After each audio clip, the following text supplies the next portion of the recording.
Okay, everyone, so I decided to, read off the jury instructions that the judge in the case,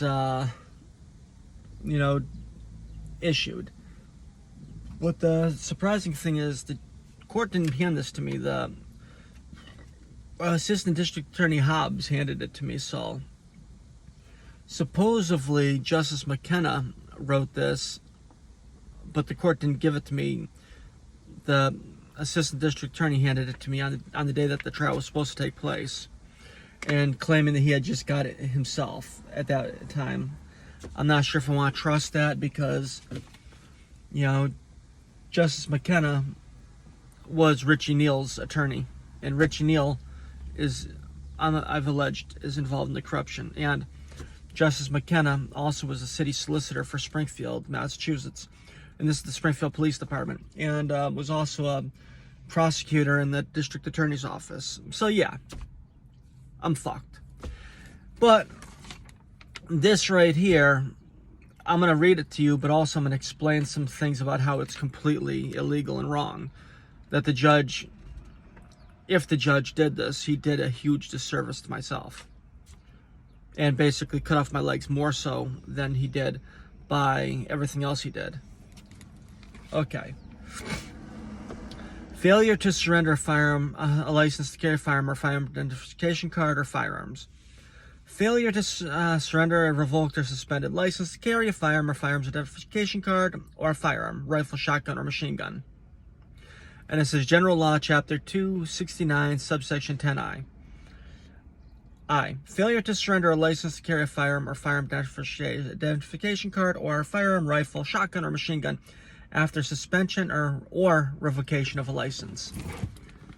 Okay, so if you look at this, it says after suspension, and then it also says or revocation of a license. That shows that a suspension and a revocation are two extremely different things. Otherwise it would say slash. Well, or otherwise it wouldn't say either or, so. And if you remember, the criminal complaint that they filed against me said that the firearm license was revoked, when it never was. And the first time I was found out that it was suspended was when I actually, after I got arrested and went in there and demanded that they give me a copy of the paperwork. So this one says, the defendant is charged with failing to surrender his license to carry a firearm or his firearm identification card or his firearms, rifles, shotguns, or machine guns after having his license to carry a firearm or a firearm identification card suspended or revoked. Okay, so why is it saying firearm? It says suspended or revoked. Number one, it shouldn't say firearms, and number two, it shouldn't say revoked, because it was never revoked. Then it says, to prove the defendant guilty of this offense, the Commonwealth must prove two things beyond a reasonable doubt. First, that the defendant knew his license to carry / firearm ID card had been revoked or suspended, and, well, hold on, first off, why revoked or suspended? It shouldn't say revoked or suspended, it should say suspended. Because even though I was notified it was revoked in the phone call after it expired. Yeah. And then it says, second, the defendant failed to surrender without delay to the police department where he lives his license to carry a firearm or firearm identification card or firearms, rifles, shotguns, or machine guns. Okay, now this is another one that needs to be looked at. It says, second, the defendant failed to surrender without delay to the police department. Okay, after I was arrested, the judge gave me a date that I had to surrender everything to, and everything I tried to surrender by that date, which they didn't allow. But at the same time, it doesn't make any mention at all of the firearm license being revoked. Well, I mean the firearm license being expired. Being expired should be in these instructions in order to not make it as complicated or as gray as it is. Because with the firearm license being expired, that's a huge part of this case. So what the judge has done is the judge has actually set this up for a jury to just say, well, on May 7th, he was notified. It's like, but on May 7th, I didn't have a firearm license. It had expired on April 24th.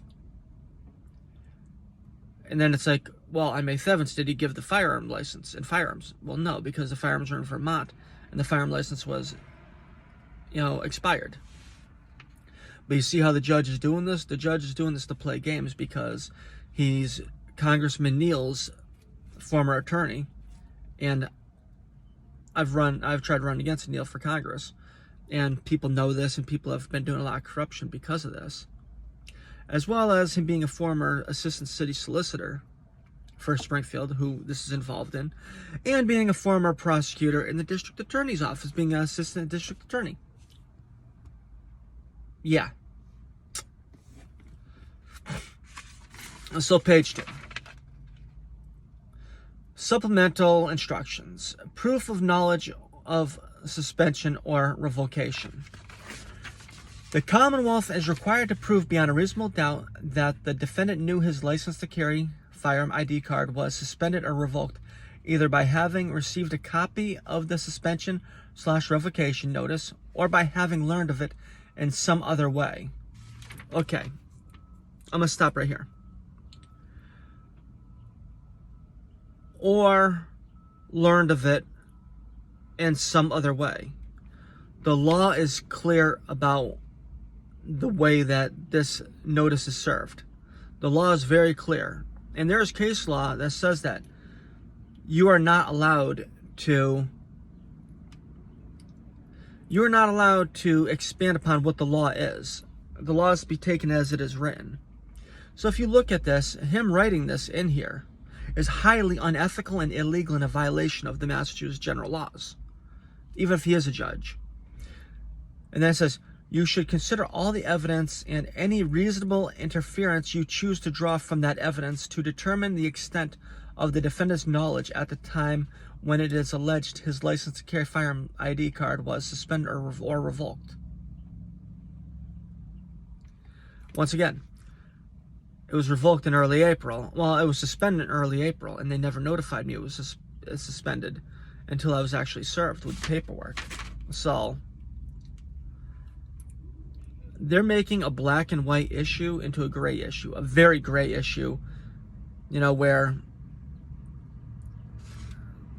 and remember, like the cop wasn't going to be testifying in this case either, because ADA Hobbs didn't bring the cop in, Detective Schenk.